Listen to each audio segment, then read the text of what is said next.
Welcome to Manifested Publishers.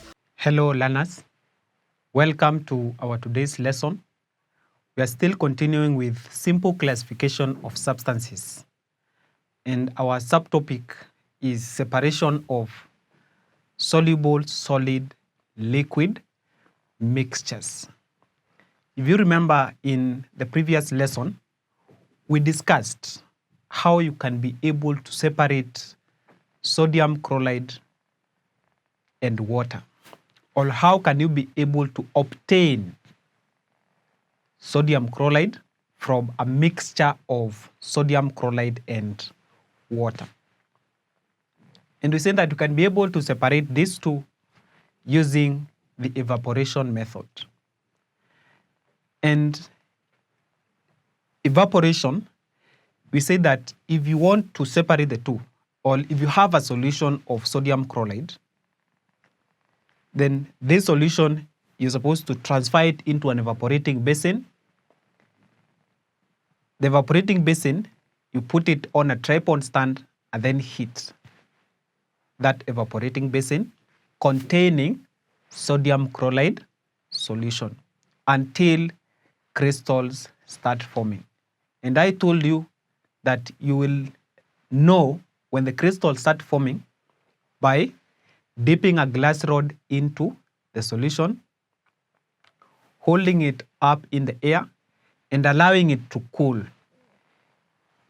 The point you will see all the time when you will see crystals start forming on the glass rod, then you will know that crystals have started forming in that solution. Therefore, what you do, just transfer this evaporating basin containing sodium chloride solution onto a water bath. And I told you that the purpose of the water bath is to ensure that, or to ensure slow evaporation of sodium chloride solution. So that method, we said it is evaporation method. And we see that the reason why you want to evaporate slowly, it is to ensure the salt does not spit out in the process of evaporating the two. So the method is evaporation. We realize that there is no other method you can use to separate those two, because the previous methods we discussed in the previous lessons were decantation and filtration. So decantation and filtration could not be used to separate sodium chloride from a mixture of sodium chloride and water. In this lesson, we are going to discuss yet another solid liquid mixture, and in this case, it will be a mixture of copper sulfate and water. So a mixture of copper sulfate, copper 2 sulfate,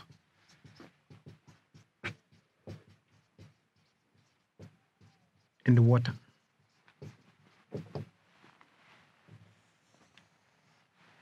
In a mixture of copper 2 sulfate and water, or when you add copper 2 sulfate in water, you are going to have copper 2 sulfate solution. And therefore, in copper 2 sulfate solution, copper 2 sulfate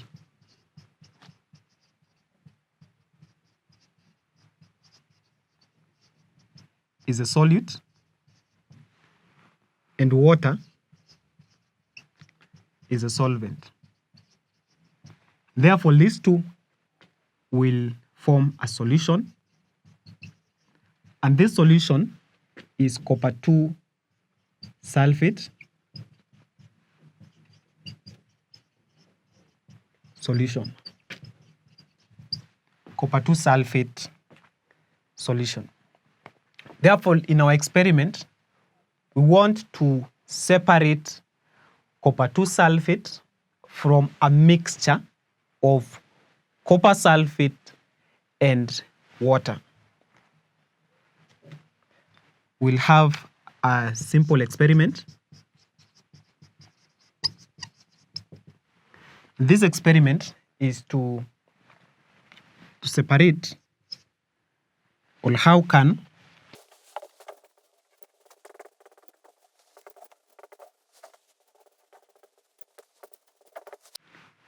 copper 2 sulfate be obtained from copper 2 sulfate solution.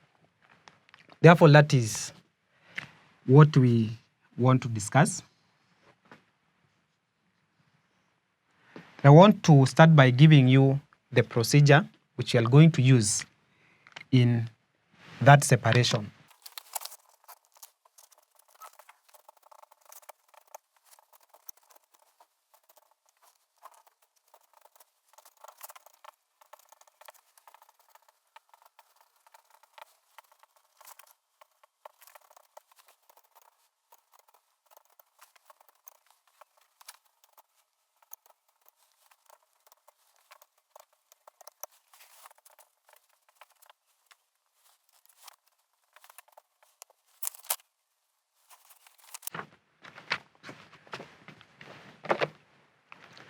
That is a procedure for our simple experiment or just a demonstration. That first we need to put 20 centimeters cubed of concentrated copper 2 sulfate solution into an evaporating basin. When you talk about concentrated, it means this is a solution with a lot of copper 2 sulfate. It has more of the solute than the solvent. It has more of the solute than the solvent. It is copper 2 sulfate solution, which is made by a solute, which is copper 2 sulfate, and the solvent, which is water, forming a solution. Therefore, this solution is concentrated, meaning that it has more of the solute than the solvent. So you put it on an evaporating, into an evaporating basin. Then second, using a water bath. Remember a water bath, we said this is the water which is being heated in a beaker, which is now used to heat to ensure there is slow evaporation of a solution. So using a water bath, heat the solution to evaporate excess water. You are evaporating excess water from this solution. Then as heating continues, dip a glass rod into the solution regularly and allow it to cool in the air. As heating is continuing, you're supposed to dip a glass rod into that solution as heating continues and allow it to cool in the air. And you're allowing it to cool in the air to observe whether the crystals have started forming. Once you see the crystals forming on the glass rod, once it cools in the air, then it means that the solution is ready to form or has already started forming the crystals. Then when crystals start forming on the glass rod, remove the evaporating basin from the water bath and allow it to cool. Let me show you by use of a diagram.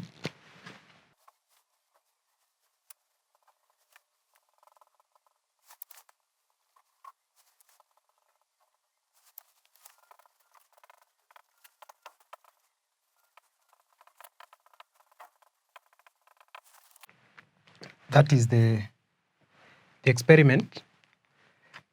There is heat coming from a Bunsen burner flame, preferably non-luminous flame. Then you have the wire gauze. And I've told you once again that the wire gauze is used for uniform distribution of heat. Then you have a water bath here. Water bath. Then you have the evaporating basin.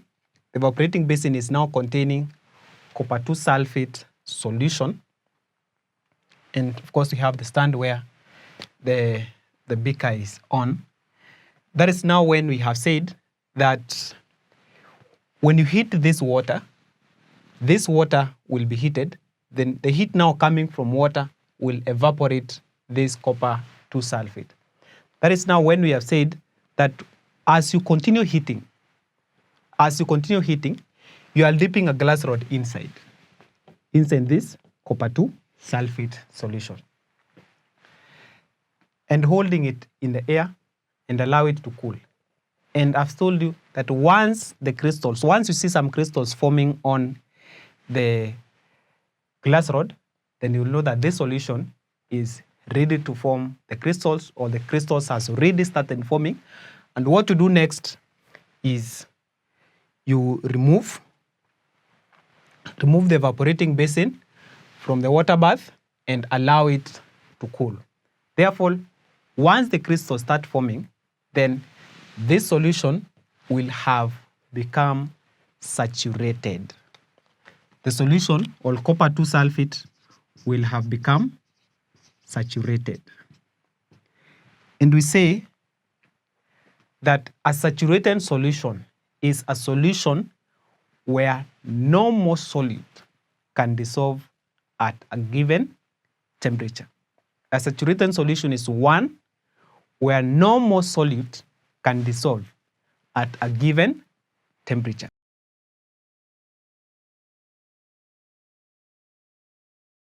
Therefore, a saturated solution is a solution where no more solute. We are talking about a solute. Talk about a solute, then a solute is a solid. Therefore, no more solute can dissolve at a given temperature. Therefore, once you see copper 2 sulfate crystals have started forming in that solution, then that solution has become saturated. And once you remove that evaporating basin on the water bath and allow it to cool, then the solution is ready to form the crystals, and the crystals will be formed. And therefore, a saturated solution is where no more solute can dissolve at a given temperature. Suppose that the temperature of this solution at that point will be, let's say, around 30 degrees Celsius. If it is 30 degrees Celsius and it has already started forming crystals, it means if you add more copper 2 sulfate solid in that solution, then that solid will not dissolve.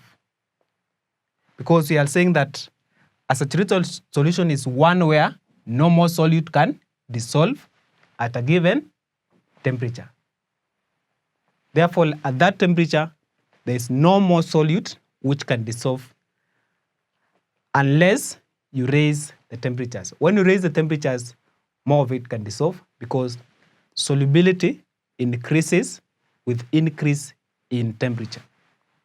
But once the crystals have started forming in that copper 2 sulfate solution, therefore, there is no more solute which can dissolve at that given temperature when that copper 2 sulfate has formed the crystals. And this method of separation is called crystallization.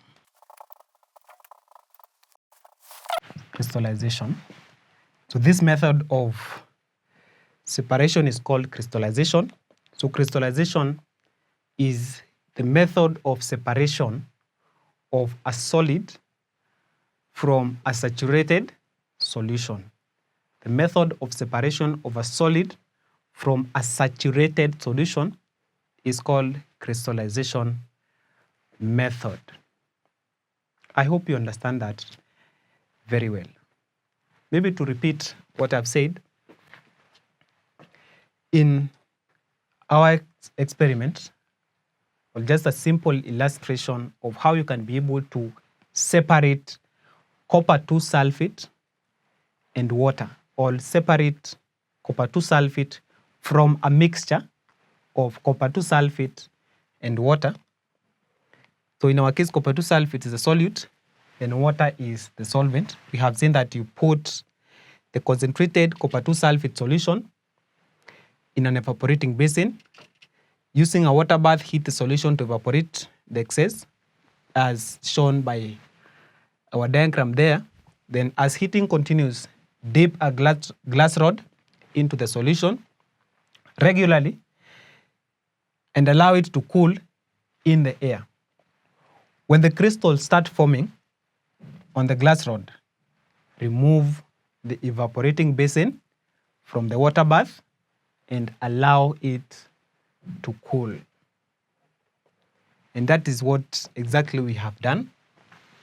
So we are heating the water, or the water is hot. Then this water which is coming from the heat is now evaporating copper 2 sulfate slowly. And again, at this point, then you don't heat directly again to prevent the salt from spitting out as evaporation continues. And we have seen that you are dipping the glass rod inside to test or to see whether the crystals have started forming. And once the crystals start forming, then you have seen at that point, then that solution has become saturated. And therefore, what you do, just remove the evaporating basin on that water bath and allow it to cool, and crystals of copper 2 sulfate will be obtained. Then once the crystals start forming, then the solution has become saturated. Then you have said that a saturation solution is one where no more solute can dissolve at a given temperature. That is what you call a saturated solution. Then this whole method of separation is called crystallization method. And therefore, crystallization method is that method of separation where you obtain the crystals of a salt or a solid from a saturated solution. So the method is crystallization. Basically, it is as simple as that. Next, I want us now to look at the applications of crystallization method.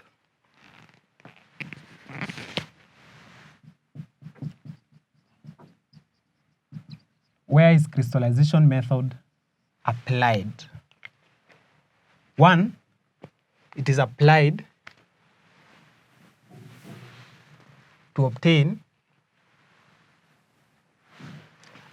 in obtaining salt from salt water.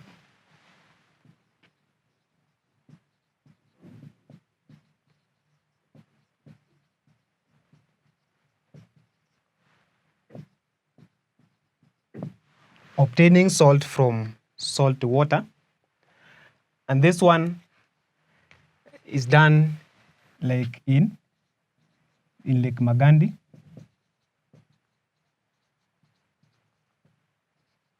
and Ngomeni in Malindi.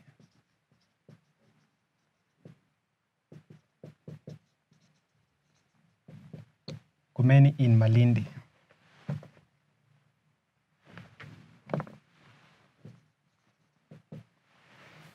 What happens is that water is pumped into shallow basins.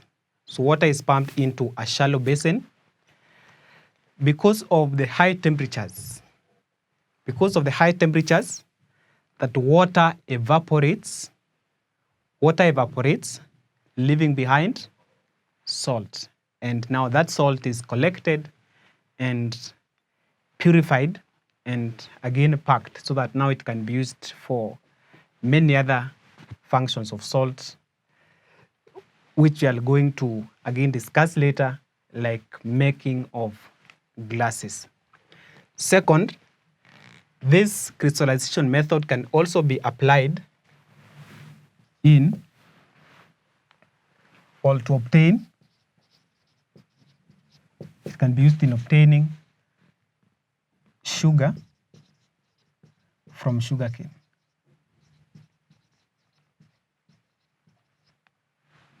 This is to obtain sugar from sugarcane.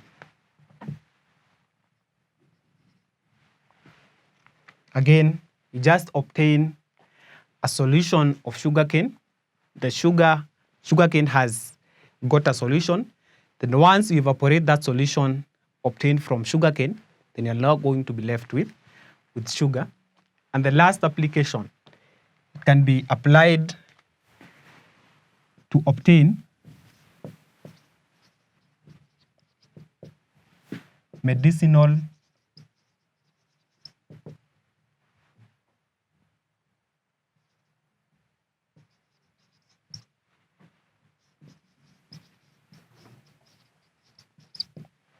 to obtain medicinal drugs from plants,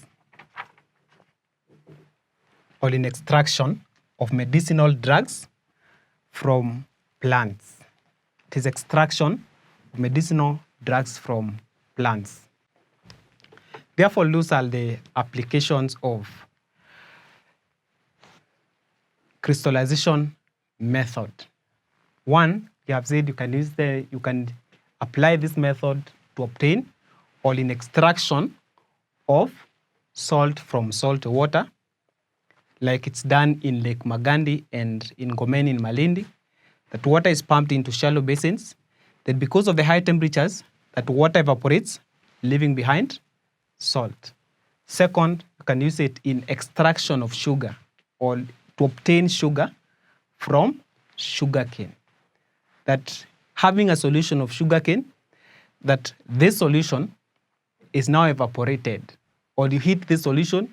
Once you heat this solution, now the excess water or water evaporates, leaving behind crystals of sugar. Lastly, you can use it in extraction or to obtain medicinal drugs or medicinal substances from plants. It should be medicinal substances from plants.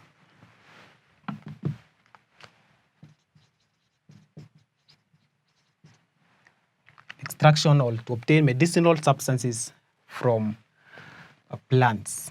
And therefore, that brings us to the end of our lesson today. And before that, I will leave you with this assignment.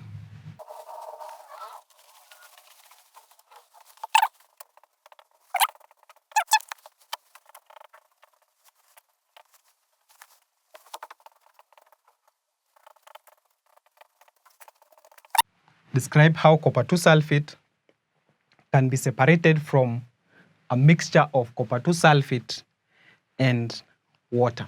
We have done that. Therefore, ensure that you've done that before we meet in the next lesson. See you then.